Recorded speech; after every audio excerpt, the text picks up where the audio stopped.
10시 20분 지나고 있습니다. 시장이 좀 답답하죠. 뭔가 좀 앞이 부연 듯한 그런 흐름들입니다. 기대감도 있지만 쉽게 뻗어나가지 못하는데요. 좀 우리가 이 앞에 부연 안개를 좀 거칠 수 있도록 시각을 주시는 분입니다. 이동훈 블루오크 대표와 함께 시장 진단하겠습니다. 어서 오십시오. 예, 안녕하세요. 오늘 함께 나눌 이야기 주제를 확인하겠습니다. 네, 국내 증시 단기 고점 구간에 진입했나? 고점이란요, 지금 3,000포인트를 기대하고 있는데 단기 고점이라고 하니까 이 제목이 좀 찬물을 끼얹는 제목이 있는데 누가 뽑은 건지 잘 모르겠는데 어쨌든 뉴욕은 엔비디아 변동성이 있지만 어제도 올랐고요. 강세 흐름이 꺾였다고 보기 어려울 정도로 가는데 국내 증시는 여전히 좀 더 약합니다. 국내 증시를 중심으로 전망 및 전략 알려주세요. 예, 일단 뭐 어제 미증시는 사실은 지수는 좋았지만 뭐 아마존이나 일부 대형주가 그랬던 거고 전체적으로 좀 신중했다 이렇게 표현해야 될 것 같습니다. 그러니까 러셀 2000 지수 기준으로 최근에 미증시 보면 되거든요. 근데 약간 빠졌기 때문에 하락 종목 수가 더 많았던 날이었는데 어제 러셀은 빠졌나요? 예, 어제 약보합으로 끝났습니다. 근데 보면 금리가 어제 좀 갑자기 올랐거든요. 그러니까 국채 금리 올라가면서 또 달러 인덱스도 올라가고 하면서 긴장도가 조금 높아진 건 있는데 이제 PC에 앞두고서 이제 좀 지표 확인하자 이런 신중함이 있었던 것 같습니다. 근데 다만 국채 금리 올라간 건 표면적으로는 미셸 보우만의 발언 그리고 이제 또 최근에 뭐 호주라든가 이런 데서 이제 인플레이션 지표가 올라간 것 때문에 그렇긴 한데 엔화 약세 뭐 이런. 근데 어제하고 오늘이 미국이 대규모 국채 발행이 진행이 되고 있었거든요. 이틀 동안 무려 1,400억 달러나 국채 발행이 있었기 때문에 이것 때문에 일시적으로 올라간 거고 우리 증시도 사실은 뭐 마이크론 이슈도 있습니다만 이렇게 금리가 올라간 것 때문에 단기적으로 좀 부담을 갖고 있다라고 봐야 되거든요. 그래서 단기로 조금 여기에 대한 부담이 있긴 하지만 좀 일시적인 어떤 현상으로 봐야 되기 때문에 이 일정 지나가고 또 PC가 예상대로 나오고 한다라면 뭐 시장에서는 좀 안정적인 흐름이 나오지 않을까 이렇게 보고 있습니다. 네. 글로벌 시장 관련해서 중요한 얘기들을 이제 저희가 자막을 만들어 놔서요. 보면 국채 금리가 이제 어제 좀 올랐고요. 미국은 자사주 매입을 지금 제한된 금지된 시기라고 합니다. 실적 발표 전에 실적 발표 전에 자사주사가 주가를 끌어올리는 걸 막기 위해서 이렇게 자사주를 못 사도록 기간이 있다면서요, 그죠? 예, 한 달 전부터는 이제 자사주 매입을 못 하게 돼 있거든요. 근데 이제 7월부터가 본격적인 실적 발표라, 그러니까 미국 증시에서는 이 자사주 매입이 굉장히 중요한 어떤 상승 동력이 되는데. 이게 이제 금지가 됩니다. 그래서 여기에 대한 어떤 부담이 좀 있어서 그래서 이제 뭐 지금 증시 수급만 놓고 보면은 약간 이제 엔비디아 같은 경우 최근에 보면 변동성이 좀 있잖아요. 그러니까 주식 분할 이후에 내가 갖고 있던 주식이 갑자기 10주로 늘어났으니까 한 주 있던 사람들이 그럼 한 3주 정도 쪼개서 팔아볼까 이런 이제 매돈이 있는데 자사주 매입이라 엔비디아는 이미 실적이 나왔기 때문에 이제 자사주 매입하고 좀 벗어나 있습니다만은 시장 전체로 본다라면 이제 자사주 매입이 조금 중단되는 시기라서. 전체적으로는 조금 신중해지고 변동성이 이어지는 그런 국면이 나올 것 같습니다. 미국 시장은 참 디테일해요, 그죠? 우리는 자사주 안 사서 문제인데 자사주 사는 것도 일정 기간 그렇게 매우 정교하게 이제 시장이 되어 있는 거죠. 엔비디아 변동성은 조금 있을 수 있다. 그러나 시장 자체가 트렌드를 무너뜨린 거는 아니다. 이렇게 자막을 주셔서요. 중요한 내용들이거든요. 흐름을 지금 읽을 수 있는 내용들이어서 봤고요.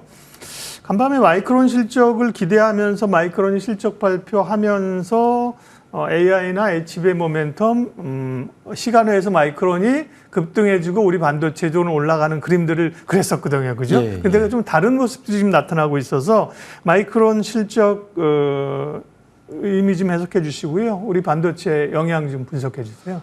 예, 뭐 실적은 예상치보다 조금 잘 나온 정도. 그러게 못 나온 게 아닌데, 그죠? 잘 나왔는데 이제 가이던스, 그러니까 실적 전망치를 같이 제시를 하는데 너무 전망치하고 예상치하고 딱 맞게 제시를 해가지고 이 시장에서 이제 그 엔비디아한테 느꼈던 그런 거 감동 있잖아요. 실적 발표할 때마다 예상치를 대폭 상회해서 발표하는 이제 그런 게 있었는데 너무 이제 보수적으로 제시하다 보니까 이게 AI, 그러니까 HBM 관련해서는 좀 성장이 되는데. 기존에 이제 레거시라고 표현하는 어떤 디램이라든가 이런 쪽 성장은 아직까지는 뭐 쇼티지 이런 것까지는 안 나오나 보다. 그러면 사실 HBM이 전체 매출이라든가 여기서 차지하는 비율만 따져놓고 보면 그렇게 크다라고 보기는 어렵거든요. 그래서 이것만 놓고 봤을 때는 좀 주가가 또 이미 마이크론이 상당히 많이 올라 있는 상태였기 때문에 이거 놓고 봤을 때 조금 앞서가서 좀 속도 조절을 해야 될 것 같다 이렇게 판단을 한 것 같습니다. 다만 그러니까 미국 기업들이 전통적으로 가이던스를 좀 보수적으로 제시하는 경향이 있거든요. 그러니까 실적 추정치를 상당히 낮게 제시하고 그러다 보니까 어닝 시즌에 정작 돼서는 예상치를 상회하는 기업이 70%, 80% 이 정도 비율이 나오거든요. 그래서 네. 마이크론도 이번에 조금 보수적으로 제시하긴 했습니다만 이제 전체적으로 진행이 된다라면 결과적으로는 좀 상향이 계속해서 진행이 될 것 같고요. 그리고 네.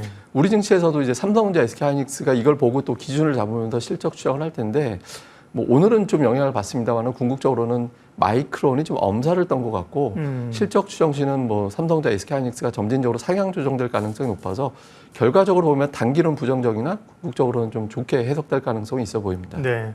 그 다음 분기의 실적 예상치를 가이던스라고 하죠. 제시하는 것도 참 좋습니다. 우리 기업들은 그렇게 하는 기업들이 덜어 있긴 하지만 그죠. 예. 굉장히 적잖아요, 그죠. 거의 없다라고 그러니까요. 봐야죠. 미국엔 그 거의 하잖아요, 그죠. 미국 예, 기업들 예. 그죠. 그래서 다음 분기를 예측하고 지금도 미국 기업은 실적 발표보다도 가이던스가 어떻게 나냐에 따라서 움직이는 건데요. 예. 예.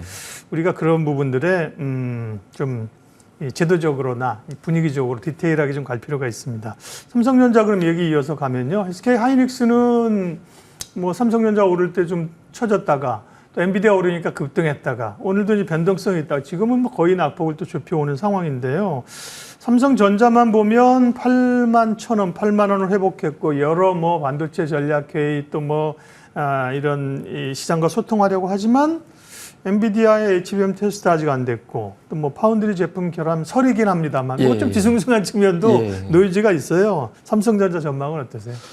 일단 이제 HBM 때문에 발목이 잡혔죠. 사실 예. 실적만 놓고 보면 올해 상당히 턴이 될 것으로 보이고 예. 있고 2분기도 한 8조 원대 정도까지 영업이익 예상치가 나오고 있거든요. 근데 주가는 상대적으로 올해 한 4% 정도 올랐으니까 이제 상당히 좀 부진합니다. 근데 외국인 투자자들이 적극적으로 계속 사고 있거든요. 네. 그러니까 올해 들어서 삼성전자를 7조 원 넘게 샀고 우선주하고 포함하면 9조 원 정도 이제 매수를 했습니다. 그리고 삼성전자를 우리가 이제 작년에 이 자리에서 열심히 같이 이야기했던 게 삼성전자가 턴 어라운드 되는 전해에 주가가 40% 이상 올라가는 경향이 있다. 근데 작년에 40% 올랐잖아요. 네. 그런데 또 하나의 어떤 경향성이 있는 게 삼성전자가 주가가 강세를 보일 때 1년 상승하고 그치는 경우는 없습니다. 그러니까 네.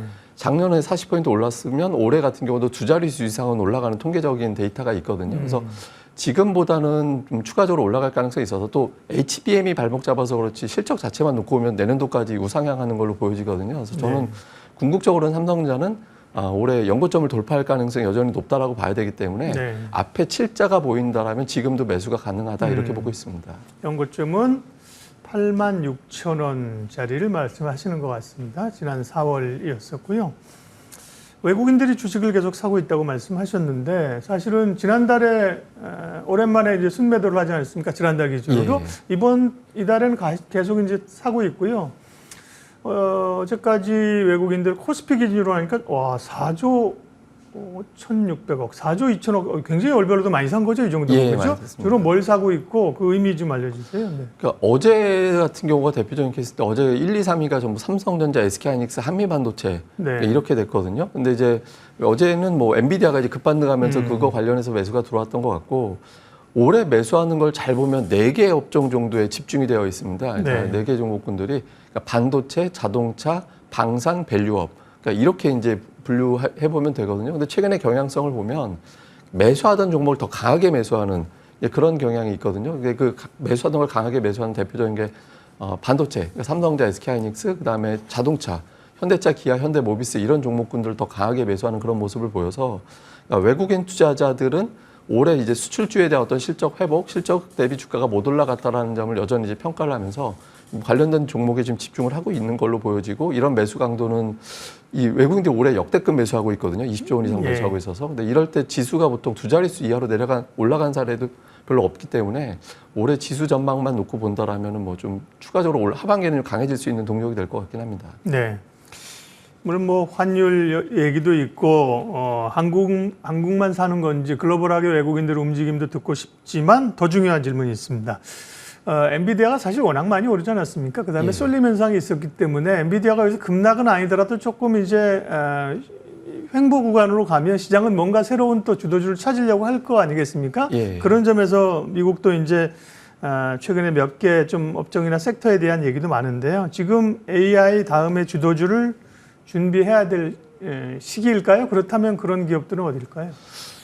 엔비디아가 대단한 게 엔비디아 하나 빠지니까 미국에서 3일 동안 13% 빠졌잖아요. 근데 미국의 11개 업종 중에 8개가 올라갔대요. 3일 동안에. 그러니까 엔비디아에서 나온 자금이 증시 밖으로 나가는 게 아니라 다른 쪽으로 돌아 들어가는 그렇죠. 그런 네. 모습이 있었거든요. 네. 근데 우리 증시는 아직은 엄밀하게 보면은 기존에 사던 종목을 계속 사고 있어서 특별하게 어떤 큰 변화보다는 이제 기존의 어떤 강세 종목이 계속 가지 않을까 해서 반도체라든가 자동차 쪽에 외국인들이 집중을 하고 있거든요. 그래서 이런 종목이 들어왔는데 저는 뭐 지난번에도 한번 말씀드렸습니다만은 지금 시가총액 3위가 LG 에너지 솔루션이고 네. 4위가 현대차인데 저는 궁극적으로는 두 종목의 시총이 뒤집힐 가능성이 있다라고 보거든요. 지금 시총 차이는 상당히 거리가 있습니다만은 지금 자동차 업종의 어떤 주가 상승이라든가 외국인들의 매수 강도를 봤을 때는 계속해서 이제 움직임이 나올 가능성이 높아서 그러니까 자동차 업종에 대해서는 계속해서 좀 주목을 하반기에도 해야 되지 않나 이렇게 보고 있고 다만 이제 오늘부터 이제 사실상 결제일 기준으로 하반기 포트폴리오가 시작되는 시기거든요.